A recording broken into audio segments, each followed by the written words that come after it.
So this report analyzed the evolution of the creative art industry in the last 15 years, and especially focused in WA.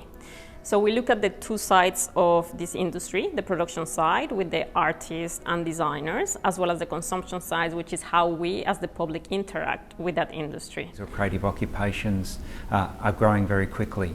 Globally and in Australia, they're growing at almost twice the rate of overall employment. So this creative employment is becoming more important. It's not just a myth.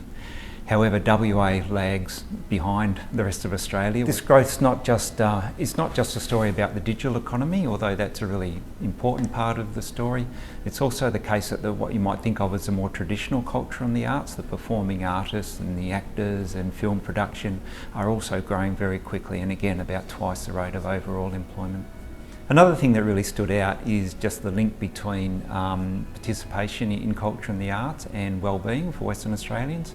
We find links in modelling between both general health and mental health from people participating or just going along as an audience to live events and live music. We have realised that the workers in some of this creative industry are very precarious. They have often secondary jobs, and they are also self-employed, so they are very exposed to shocks in the economy, especially as we have seen with COVID-19.